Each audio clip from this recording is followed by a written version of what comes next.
मैं Jitendra Singh, Pascal civil services में आप सभी का स्वागत है। कल के वीडियो में हम लोग आदिम मानव जाति की बात किए थे, तो जानबूझकर जो है ऐसे हम लोग चाहें तो बहुत बड़ा वीडियो हो जाएगा, लेकिन आपकी सुविधा के लिए हम लोग छोटे छोटे करके हम लोग वीडियो में डाल रहे हैं ताकि आपको बोरिंग भी नहीं लगे और आप इसकी जानकारी भी आपको हो जाए। आज हम लोग शुरू करते हैं सिंधु सभ्यता पर। तो सिंधु सभ्यता का मुख्य रूप से हम लोग बात जो है कुछ शॉर्टली करेंगे, लेकिन परीक्षा के उपयोग में ये अधिक से अधिक आ जाए इसके लिए हम लोग आज चर्चा करेंगे सिंधु सभ्यता। सिंधु सभ्यता जिसको आप हड़प्पा सभ्यता भी कह सकते हैं। तो हम लोग बाद में चर्चा करेंगे कि हड़प्पा सभ्यता इसको क्यों कहेंगे, सिंधु सभ्यता क्यों नहीं कहेंगे, लेकिन अभी मोटा मोटी आप जान लीजिए सिंधु सभ्यता पर ही। देखिए, सिंधु सभ्यता आद्य ऐतिहासिक काल यानी कि प्रोटो हिस्ट्रिक एज से संबंधित है। तो आपको हम बताए थे कि आद्य ऐतिहासिक काल प्रोटो हिस्ट्रिक ईरा या एज इसलिए कहा गया, उसका डिफिनीशन ये हमने दिया था कि जिस कालखंड में लिखित साक्ष्य मिला है लेकिन उसे पढ़ा नहीं जा सका है, इसीलिए उस काल को आद्य ऐतिहासिक काल यानी प्रोटो हिस्ट्रिक एज में रखा गया है।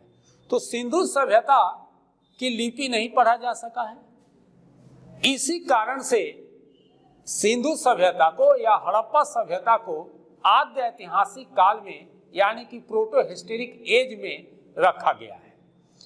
कहने का मतलब यह हुआ कि सिंधु सभ्यता आद्य ऐतिहासिक काल से संबंधित है, क्योंकि हड़प्पाई लिपि को पढ़ा नहीं जा सका, फलतः इसे आद्य ऐतिहासिक काल में ही रखा गया है। यह सभ्यता भारत की सबसे प्राचीनतम परिपक्व सभ्यता थी। यह सभ्यता भारत की सबसे प्राचीनतम परिपक्व सभ्यता थी। इस सभ्यता को हड़प्पा सभ्यता के नाम से इसलिए जाना जाता है क्योंकि पहली बार 1921 ईस्वी में हड़प्पा नामक स्थल की खुदाई हुई, जिससे इस सभ्यता का पता चला था। इस सभ्यता को हड़प्पा नाम से इसलिए जाना जाता है क्योंकि पहली बार 1921 ईस्वी में हड़प्पा नामक स्थल की खुदाई हुई, जिससे इस सभ्यता का पता चला। इसी कारण से इस सभ्यता को हड़प्पा सभ्यता कहते हैं। ऐसे आप देखिएगा कि हम लोग जो ऑफलाइन क्लास में बताते हैं उस पर कुछ और बताते हैं कि जैसे कि इसका क्यों हड़प्पा सभ्यता नाम रखा गया, क्योंकि सिंधु जो नदी थी, इसके जो लिंकेज जो थे उससे दूर दूर स्थल जो है इस सभ्यता के मिले थे, इसलिए विद्वानों के बीच ये जो है ये विवाद का क्वेश्चन आ गया कि क्या इसको सिंधु सभ्यता नाम से कहना उचित होगा। तो विद्वानों ने कहा कि देखिए, सिंधु नदी सबसे जो है दूर दूर स्थल मिले हैं, तो इसीलिए इसको सिंधु सभ्यता कहना उचित नहीं होगा, इसको हड़प्पा सभ्यता कहा जाए, क्योंकि इस सभ्यता का प्रथम स्थल का जो खोज हुआ था उसका नाम था हड़प्पा।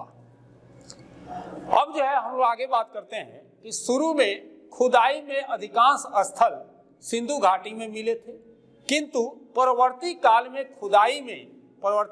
जो खुदाई हुई उस खुदाई में इस सभ्यता का विस्तार सिंधु घाटी से काफी दूर तक पाया गया था। अतः तो हम ये कह रहे थे कि शुरू में जो उत्खनन का कार्य किया गया तो अधिकांश स्थल सिंधु घाटी में मिले थे, किंतु बाद के कालखंडों में यानी कि परवर्ती काल में जो उत्खनन हुआ, जो खुदाई हुआ, इस सभ्यता का विस्तार जो देखा गया वह सिंधु घाटी से काफी दूर तक पाया गया है।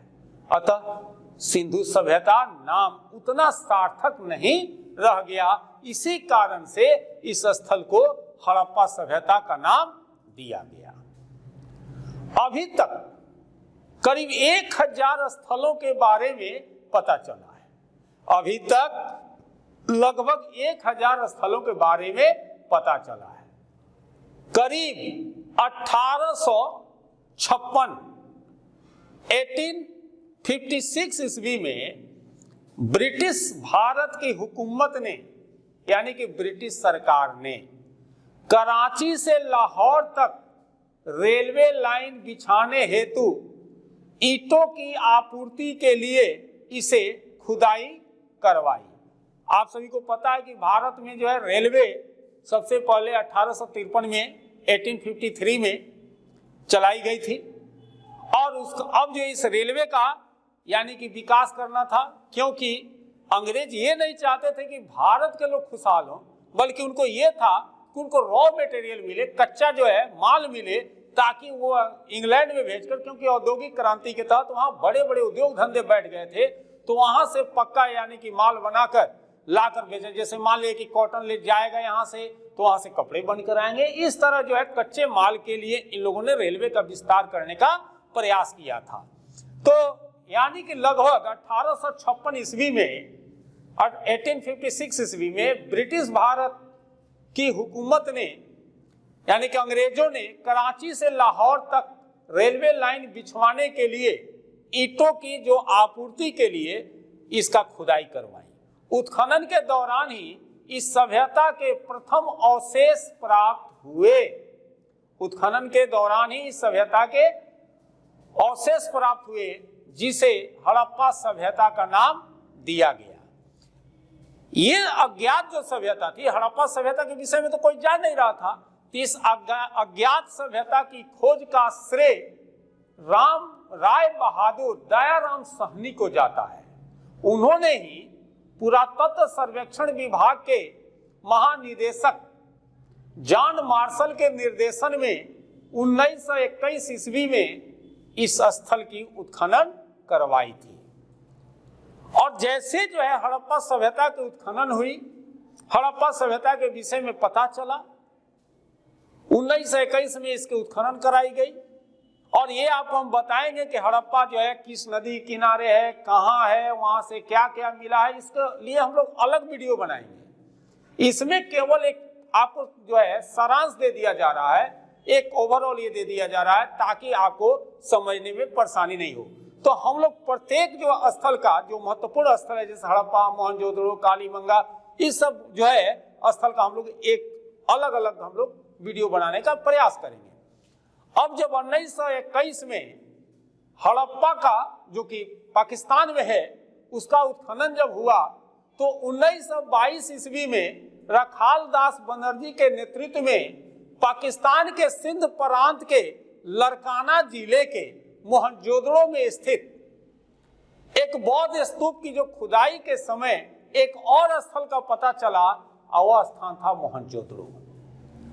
यह जो है हड़प्पा और मोहनजोदड़ो में इतनी समानता थी, और हड़प्पा और मोहनजोदड़ो इतनी भव्य जो है यानी कि स्थल था, कि एक इतिहासकार हैं जिनका नाम है पिग्गट। पिग्गट महोदय ने हड़प्पा एवं मोहनजोदड़ो को एक विस्तारित साम्राज्य की जुड़वा राजधानी बतलाया।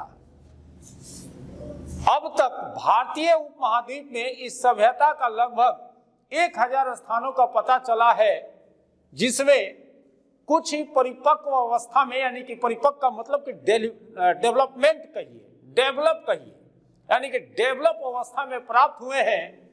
केवल 6 को ही नगर की संज्ञा दी जाती है, और ये स्थल हैं जैसे हड़प्पा, मोहनजोदड़ो, चाहुंदड़ो, लोथल, कालीबंगा, हिसार एवं बनमाली। यानी कि आप देखेंगे कि ये 6 स्थल जो है बहुत ही डेवलप थे, और जिस पर जो है ये सभ्यता का दारमदार भी टिका हुआ है। अब हम लोग इस बात करते हैं इस सभ्यता का विस्तार। तो ध्यान रखिएगा कि सभ्यता का विस्तार जो है उत्तर में जम्मू से लेकर, उत्तर में जम्मू से लेकर दक्षिण में नर्मदा, यानी कि दक्षिण में नर्मदा, ठीक है, उत्तर में जम्मू से लेकर दक्षिण में नर्मदा के मुहाने दैमाबाद, नर्मदा के मुहाने दैमाबाद, इसका नाम आप सभी सुने होंगे, दैमाबाद, या भगत राव भी आप कह सकते हैं, दैमा यहां भगत राव भी कह सकते हैं, भगत राव, ये सब पीटी का क्वेश्चन बनता है, राव। तथा पश्चिम में जो है आप देखेंगे कि मकरान समुद्र तट से, मकरान समुद्र तट से यानी कि सुतका गेंडोर, सुतका गेंडोर से पूरब में आलमगीरपुर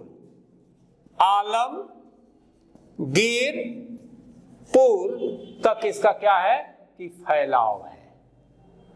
ठीक है ना। यानी कि इस हड़प्पा सभ्यता का जो विस्तार है, मोटा मोटी आप ये जान लीजिए कि जो अभी तक जो साक्ष्य आई है उसमें उत्तर में जम्मू मांडा भी कह सकते हैं, दक्षिण में नर्मदा के मुहाने यानी कि दैमाबाद, भागत राव भी आप कह सकते हैं, पश्चिम में मकरान समुद्र तट से यानी कि सुतका गेंडोर आप कह सकते हैं, और पूरब में आलमगीरपुर तक इसका जो है विस्तार था। अब जो है हम लोग इस विस्तार पर देखें, एक छोटी सी वीडियो बनाने का हम लोग प्रयास किए हैं और आप इसको देखेंगे और इससे आपको एक विस्तार बैठ जाएगा। कल के वीडियो में हम लोग अब अलग अलग हड़प्पा, मोहनजोदड़ो, कालीबंगा जितने भी स्थल हैं, सबके स्थल में कहाँ से क्या मिला, किसने इसका उत्खनन कराया, किस नदी के तट पर है, ये सब हम लोग बनाने का प्रयास करेंगे। आप लोग जो है इस वीडियो को अच्छा से देखें, स्किप नहीं करके बल्कि अच्छा से देखें, 2 बार 3 बार देखिएगा, याद हो जाएगा और ये परीक्षा के लिए आपको बहुत उपयोगी है। आप सभी को बहुत बहुत धन्यवाद। जय हिंद, जय भारत।